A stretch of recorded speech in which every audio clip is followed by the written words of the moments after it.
I haven't really done anything with it.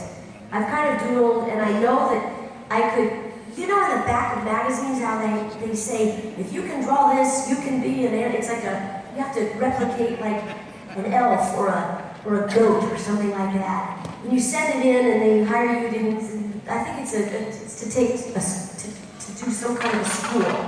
I think it's an ad. An art school thing. Well, I don't know why I shared that, but I could actually I could actually duplicate really, really well. So what I love to do is I use acrylic paint, and I look at my life. I go, well, I'm in animation. I have a good friend who paints in reverse. If you know the style of animation, this is traditional animation. This isn't current, like digital. But current animation, actually the technique goes way back to the year 4, the Byzantine era, where they used to paint church windows backwards on glass.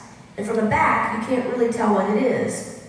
And like animation, they used to ink an outline of your character on one cell, and they would flip it over because it would, if you painted on top of those lines, it would smear it. And you couldn't always see, you would end up covering yourself with covering the lines up with layers of paint. Animation, it's easier if you flip it over, because then you can go over lines and not worry about it. Yeah. And then you can overlap, so from the back it looks kind of bizarre, impressionistic. Then when you flip it over from the viewer's side, you're looking through, in my case, it's like a 1/4 inch of acrylic. You're looking through the acrylic to see the work that I've done, and even I will be painting something and I will cheat and kind of, this is so fun. So this is kind of new for me. My pieces are 11 by 12 inches, or they're 14-inch square, up to 4 feet by 8 feet. Big, huge, very, very, very heavy plexiglass platings. You paint windows? No, I don't do windows. I do art that you will either hang on your wall or you can have it on a small easel tabletop kind of a thing. But I'm digging it. I'm going to have a sort of my first preliminary exhibition in about a month at the Chuck Jones Gallery in San Diego, California. You will hear more about it, but I'm brand new to the industry. But I really love it. And I've done sculptures. If you go to Manhattan in front of the News Court building, I did a sculpture actually of Bart Simpson. And it's 22 inches tall, and he's got spiky heads made out of bronze, fully 3-dimensional. You can pat his head and do whatever you want. And USC actually knew that I was doing that, and now it's located in the George Lucas building on the campus of USC in their cinematic arts department. And I was so honored. The Trojan marching band played for me. It was so cool. I've got an affinity for marching bands. So awesome. Yeah, right? Yes. Double N, double T. All right. How great is Nancy? How about just like a midway through round of applause? What is this ridiculous rule that we're only clap at the beginning and the end? It's awful. Yeah. I think we still have much time we have left. How are we doing? About 15 more minutes. So we'll try to get through all these questions. 18 more minutes. We've just been given 3 additional minutes. Yes. All right, 18 minutes to power through these questions. All right, let's do it. I want to get everybody's question answered. All right, let's go. Hi. I want to ask, first, is there any voice that after you started doing it, you wish you'd done something different, either to just roughen your voice, or you just wish you'd gone in a different direction with it? No. Next question. Right. And the other question I had was, you said you were originally auditioning for Lisa. Do you still remember the voice you did, and how much did it differ from what you were doing? I did not do her. What the voice you were playing, rather? No, I did not do her at all. I don't do chicks. I do much better on boy voices. Oh, that was somebody else asked me that question about boy voices. I just sort of fell into it. My Little Pony, Girlfriend, Storks, except Snorks was Daphne, and Daphne was sort of a precursor to Bart. She was a little, her voice is a little helium, kind of like squeaky, and I think I'm very limited, but the boy voices were just placed. When I do Chuckie, and I do Chuckie like this,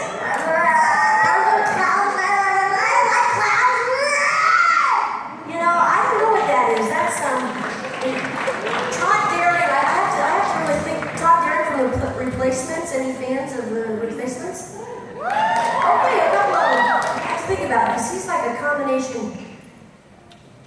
So Todd Derry, this is Todd Derry. Hi, Dad, please, take off your tights. The dad was a superhero. He thought he was a superhero. Anyway, great question. Thank you. Hello, young man. Hello. Did you have any of your dads tell me to Supercon? I've never been asked that, but that doesn't count. What was that? Did you have any regrets? Regrets coming to SuperCon? No, I've actually never been to Miami before. You know, so That's... yeah. Come on. I wanted to come and check out the people. I heard you guys are big fans here, right? Yes. Thank you, buddy.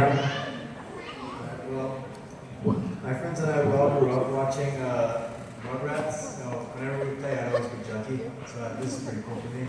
And What's your name? Michael. This is Michael. My name's Chuckie. We're twins.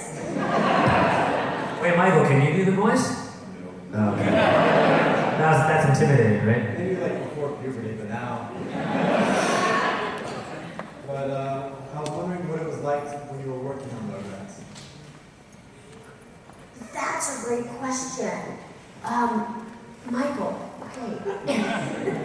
See you guys are asking more questions to me in 28 years that I've never been asked before. So, Michael, I'm just taking a note here. Okay. It was actually one of the most difficult things I've ever done. Because Christine Cavanaugh was the original voice of Chuckie. And at some point, like 8 years into it, she decided to retire. So they needed to, but they didn't want to retire the show. So they needed to recast Chuckie. And I was called and I was asked if I would be willing to do the voice of Chuckie. And I'm like, wow, this is, okay. Well, first I just want to find out, okay, what's happened? What's going on? And they explained it to me because I didn't want to take her job away from her. You know, she wasn't getting fired. I wanted to make sure that I just didn't want to step in the middle of management and talent. Does that make sense? Yeah. Right? That's their own business. They need to handle that. So I had to, what I did was I hired the director to help me. And I worked with him and I said, send me a tape of Chris doing the voice of Chuckie and send me the script that matches the tape. Because I want to just listen to it and then also be able to read it at the same time so I can play it back. I just didn't want to have to worry about memorizing the lines. Make sense? Yeah, so I didn't want to, I wanted to have the script right in front of me. So that's what I did, and I just worked it, and I drilled, I practiced, and that's another tip for you guys. To be a professional, you gotta practice. It doesn't come easy. It's some of the stuff in your life, it does come easy, but you make a living at something, you gotta keep up with what's going on and the demand that's put on you. So I really practiced. And I got it down to the point where I felt like I felt good about my duplication level of what Chris had done. So then I also went in and I wanted to make sure that the other actors were okay about it too, because it was a little challenging to go into a room with all these other women that were doing all these kid voices, and I'm brand new, and I'm not Chris. And I told the producer, I said, and I told the actors, here's the deal. If she wants her job back, she's got 1 year. She's got 1 year. Right now, I'm just keeping the boots warm, if you know what I mean. I'll do it so that you don't have to end the show. I'll do Chuckie for 1 year. And if she doesn't come back in a year, then I will take it on as long as you have me. And that's what we did. And she didn't come back, and that's how I got it. That was challenging in several ways. Alright, and my friend Lexi wants to know if you can say hi to her as Chuckie. Hi, Lexi. Thank you, Michael. You get an autograph from me. That's from B. It sounds like me, but it's B because I've got an abdominal thing.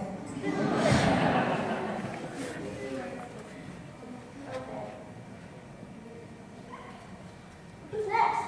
Yeah, keep the question going. Speak slowly. Milk it. Your moment.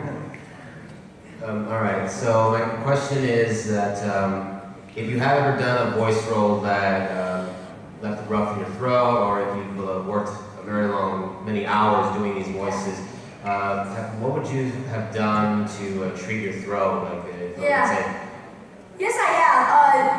Well, Nelson Muntz, he's a little bit of a throat ripper. You know, if the show, that particular episode features Nelson Muntz, by the end of the day, it's a little raw. But, no, I don't really. I wish I could say that I do tongue twisters, you know, unique New York, or your red leather, yellow leather. What did you do tonight today? The dinner to do, things that seem to be hard to say, but harder still to do. The beat to do, recorded to do, the record to do, the writing to come, the sound to do. I don't do stuff like that. So I just do my thing. Warm tea, honey, you can do it if you want. I turn it on and I turn it off. That's how I do it. I don't believe in method acting. I just say we have the ability as an artist to say, now, this is Bart Simpson, or this is Chuckie. Sometimes I get confused, and this is Bart Simpson, and I can just turn it on and turn it off and be Nancy. But sometimes I do so many voices and I talk to myself, and I really am a little confused about who I am. Thank you. thank you. Hello. Hi. What do you think of the Simpsons ride? Oh, it's awesome! It's awesome, I love it, right? It was like an award-winning thing at Universal. I think they did such a great job. You get to go into that universe and kind of feel like you're in The Simpsons, and you get splashed in the face with water, with Maggie's diaper or something, and baby powder. It's kind of fun. Thank you.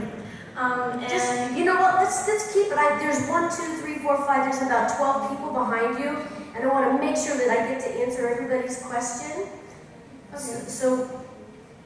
So let's just keep it to one question. Is that okay? Yeah. Yeah. That's great. 'Cause I want everybody that's waiting in line, I want to get to them too. We have about 8 minutes, so maybe 1 minute a question. We might be able to do it with everybody. So we're gonna move to the next person. Okay. Thanks, Thank you. honey. Hello. Hi. So The Simpsons have had a lot of musical guests on, and I want to know what's your favorite experience with working with the music guest, or what's your favorite music guest? Well, one experience that I had was really fun was when 50 Cent was on. He was so nice. He was so nice. He had so much bling. And I said to him, 50 Cent, could you bring it down to a nickel? Because we're here. I remember that. That was probably one of the most memorable experiences I had with a musical guest. Alright, thank you. Yeah. Oh, another time that I had this, as you're stepping up to the mic, here's just a little bit, I'll just add it to it, is that, what's her name? She was in Les Miserables, we cut her hair. Anne Hathaway. She was on our show. What a sport. Such a good, she's got an amazing singing voice, right? She's so talented. She comes to the reading of The Simpsons, and her character, she plays this princess, I think, to Krusty the Clown. And, right, she just she doesn't even know the tune of the song, and here her character sings, she bursts out into song, sings the whole thing a cappella, and I'm sitting there, us were like, wow, man, that was amazing. Such a pro. I love that. Musical. About 16 years ago, I came upon your website, and at the time you had a form where you could fill out and get a free autograph. Yeah. And 2 months later, so it just showed up. I was wondering, is that actually your autograph? And if so, whose idea was that to have that on your website? That is true. It is my website, and I still do that. And anybody can send me a self-addressed stamped envelope and ask for an autograph, and I will send you one. And I've never charged. I've always felt it was my job to just kind of make sure that the fans get what they want. Here's the deal though, being at Comic-Con, it's a little different because I'm here in front of you. And you get to shake my hand, and you get to meet me, and it's the agreement with the producer here. So if you walk away from here and you're disappointed that you didn't get my autograph for whatever reason, do exactly what he said. Go to my website, which is nancycartwright.com, and there's a contact information, and it talks about how to get my autograph. And just send in a request for it, and I will gladly put it back in your self-addressed envelope and mail it to you. And it is my autograph, and nobody does it for me. You get an autograph. 4 minutes left, guys. Rapid fire. Oh God, let's go. Go. Stick around and get your name. One of my favorite characters from Animaniacs was Mindy, and I was wondering how you felt voicing the character. I love Mindy. I love you, lady. Bye-bye.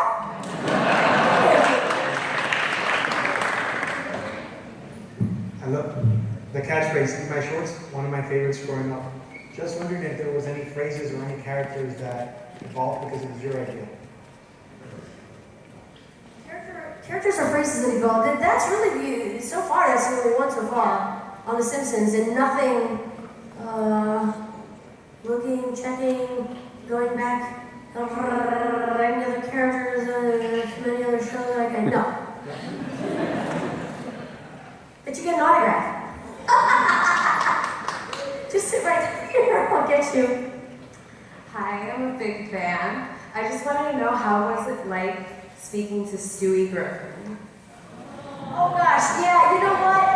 I wasn't there. I wasn't there that day.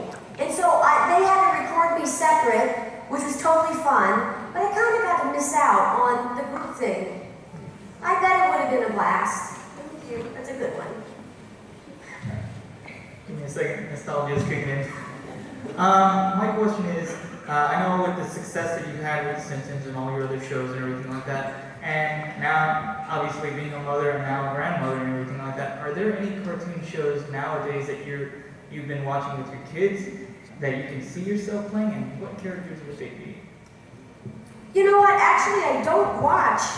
This is being really honest with you guys. I don't really watch a whole lot. I'm super busy doing other things as an artist. I'm producing now and producing my own stuff. I have an animated show that I would love to see done, and guess where it's set? Miami. South Beach, Miami. It's set in a retirement facility, and it's called Unassisted Living. To me, it's totally delightful, and I love it because the architecture, you got the Art Deco and the fun colors and stuff like that, and it just lends itself. But okay, there's 3 people. That other guy, plus you down front, I owe you one. Yeah, just come down and I'll get your name. I'll give you an autograph. Yeah. With all the, other than Michael Jackson, is there any other guest stars that you enjoyed working with, other than Simpsons, or any other projects that you've worked with? Yeah, I mean, to be honest, we've had over 500 guests on the show now, maybe over 600. The last count was over 500. And of course, I don't work with all of them. Their schedules are pretty crazy, and we're kind of lucky to get them when we do, and I think the producers work around their schedule. They don't work around ours. So there's been a handful of artists that I've got to work with, and I had written a book back in the year 2000 called My Life as a 10-Year-Old Boy. It's still available. I think you can get it for about 10 cents on Amazon. They don't publish it anymore, so they're rapidly decreasing. But I go into detail what it was like to work with Meryl Streep and gosh, that's all I can remember. Meryl Streep and what's his name, Mel Gibson and Kirk Douglas. I got to direct Kirk Douglas. That was kind of amazing. That's a fun story, but a little too long to tell you. But these guys come in, and it's always amazing. The Meryl Streep story. She was such a fan of the show and quite understated, and just dressed simply and no makeup, and just really, but such a pro, right? All the stuff that she's done. And I was kind of wondering how she was going to take Jessica Lovejoy and what she was going to do with Jessica. was like, how different we would do typically 4 takes for each scene that we record. She would do 10, 11, 12 takes, and each one different than the one before. It was amazing, and each one of them really, really good. Like, damn, you're really good, Meryl. So I kind of wanted to get her autograph because it's Meryl flipping Streep, you know? It's like, wow. But I was a little nervous and I didn't want to, I don't know, I was just like manners. I didn't want to ask and like embarrass. She said no, I didn't want to, so I didn't do it. I didn't carpe diem. So I'm reaching out to say goodbye. We'd signed our contracts and I'm walking through the door. The next thing you know, I feel a tap on my shoulder and I turn and Meryl's standing there. She's like, you know, my kids are too young to watch the movies that I'm in, but they're huge fans of The Simpsons, and I was just wondering, could I have your autograph? That's better! Can I get a story to tell you guys here in Miami? It's a great question. So we're out of time. Can we do these last two? Oh, one more! We're gonna do a picture? Super fast, like the fastest ever Q&A of all time. Go! Because Simpsons has been on for so long, my friends and I always tend to reference a lot of different episodes to each other when we're in like conversation. Yeah. Do you ever reference any of the quotes or episodes to any of your friends or co-workers whenever you're doing anything? No. No, in fact, I try to read to my children doing voices. No, mommy! No, mommy! No. Sorry. Last question, and then I think we're doing something special for you guys. Oh, yay. I know I'm the last one, so don't hate me, people. I haven't watched even one episode of Simpsons, but my husband is a huge fan, and he's too embarrassed to come up and ask a question. So I wanted to see if maybe I could get a signature for him. What's the question? If I could get a signature for my embarrassed husband. Has anyone ever asked you that? Oh, that doesn't count. Well, just a try. You didn't take that from idea? I did. I had to. All right, round of applause for you guys. And a huge round of applause for Nancy Cartwright. She's amazing. And now, what we're going to do is we're going to have everyone stand up in their seats. We're going to do our selfie picture. All right. And when you see the photographer